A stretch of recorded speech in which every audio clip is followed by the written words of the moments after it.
নিউজিল্যান্ডের মতো দলের বিপক্ষে বাংলাদেশ তুলেছে মাত্র 236 রান। এই রান তুলে কোনোভাবে জিতে যাওয়া সম্ভব? আপনার কি সেটা মনে হয়? বা এই যে বাংলাদেশ পুরোটার সময় যে রান তুললো, একটা মুহূর্ত আপনার মনে ধরেছে? কেবল নাজমুল হোসেন শান্তর 77 আর জাকের আলী অনেকের 45 রান ছাড়া আমার মনে ধরেনি। বাংলাদেশে যে টুকুর টুকুর ব্যাটিং করছে, এটা কি শুধুমাত্র আজ এবং গতকালের? বহুদিন ধরে বাংলাদেশ আধুনিক ক্রিকেটে এসে এই ধরনের ইনিংস খেলছে। বাংলাদেশের এই যে ব্যাটিং ব্যর্থতা, এই যে বাংলাদেশের স্ট্রাইক রেট নিয়ে বারবার কথা হয়, সেটা কিন্তু বহুকাল ধরে। আমি যদি একটা পরিসংখ্যান দিতে যাই, ঠিক 2022 থেকে 2025 সাল পর্যন্ত ওয়ানডেতে যে কয়টা দল খেলেছে, বিশেষ করে স্পিনারদের বিপক্ষে সবচেয়ে কম স্ট্রাইক রেট বাংলাদেশের, সেটা হচ্ছে 75.6।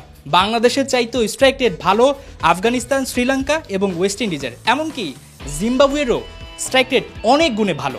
বাংলাদেশ তাদের ঘরের মাটিতে খেলে থাকে মিরপুর কিংবা আরও অন্যান্য যে ভেন্যুগুলো রয়েছে, সেখানে কিন্তু বেশিরভাগই স্পিনারদের বিপক্ষে ম্যাচগুলো খেলা হয়।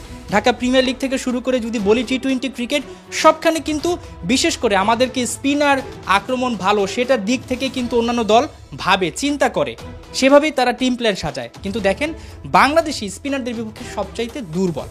আমি যদি আরেকটা পরিসংখ্যান দেই, তাহলে হয়তো বা আপনারা আরেকটু ক্লিয়ার হয়ে যাবেন। ওয়ানডেতে স্পিনারদের বিপক্ষে বাংলাদেশ 2022 থেকে 2025 ইনিংস খেলেছে 57টা, যেখানে বাংলাদেশের ব্যাটাররা উইকেট দিয়েছে 153টা, রান তুলেছে মাত্র 5197, আর ডট দিয়েছে এর মোটামুটি অর্ধেক, 3420 বল। বোঝাই যাচ্ছে যে বাংলাদেশ যেভাবে গড়ে উঠে ক্রিকেটাররা স্পিনারদের বিপক্ষে খেলে, সেখানে বাংলাদেশ সবচেয়ে দুর্বল। আজকে নিউজিল্যান্ডের বোলারদের নিয়ে কথা বলতে হয়।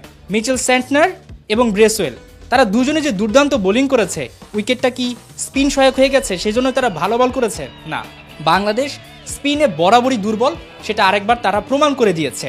4টি উইকেট তুলে নিয়েছে ব্রেসওয়েল। মিচেল স্যান্টনার কোনো উইকেট না পেলেও দুর্দান্ত বোলিং করেছেন, ইকোনমিক্যাল বোলিং করেছেন। এই যে তাদের দারুণ বোলিং, এটা কিন্তু শুধু এমনি এমনি হয়নি। গতকাল ম্যাচ পূর্ববর্তী সংবাদ সম্মেলনে এই কাপ্তান বলেছিলেন যে রাওয়ালপিন্ডির উইকেটে যে কেউ ভালো করতে পারে, এটা মোটামুটি ব্যাটারদের জন্য একটা ব্যাটিং স্বর্গ। তবে স্পিনাররাও কিন্তু মাঝে মধ্যে সুবিধা পেয়ে থাকে। হ্যাঁ, বোলারদের জন্য জায়গাটা চ্যালেঞ্জের, উইকেট পাওয়া টাফ। তবে বিগত কয়েকটা বছর ঘেটে দেখা গেছে এখানে আবহাওয়া পরিবর্তন কিংবা অন্যান্য কারণে মাঝে মধ্যে স্পিনাররা বেশ ভালো সুবিধা পায়। সেই সুবিধাটাই কিন্তু লুফে নিয়েছে নিউজিল্যান্ড। এমনকি দেখা গেছে গ্লেন ফিলিপসের মতো পার্ট টাইম বোলারকেও 2 বার বোলিং করানো হয়েছে। অর্থাৎ বোঝাই যাচ্ছে বাংলাদেশের যে উইক জোন রয়েছে, সেটা ভালো মতো পড়াশোনা করেই বাংলাদেশেরা যে স্পিনের বিপক্ষে বেশ দুর্বল, বেশি রান তুলতে পারে না, সেই বিষয়টা ভালো মতো পড়াশোনা করেই নিউজিল্যান্ড মাঠে নেমেছে এবং বাংলাদেশকে 236 রানে বেশি করতে দেয়নি। ব্রেসওয়েল একাই 4টা উইকেট নিয়েছেন। বলছিলাম মিচেল স্যান্টনার, তিনি উইকেট না পেলেও ইকোনমিক্যাল বল করেছেন। এর বাইরে গ্লেন ফিলিপসও বল করেছেন। অর্থাৎ বাংলাদেশ তাদের ঘরের মাটিতে প্রস্তুত হয় স্পিন বল মোকাবেলা করে, আর পাকিস্তানের কন্ডিশনে গিয়ে বাংলাদেশ স্পিনারদের বিপক্ষে উইকেট বিলিয়ে দেয়।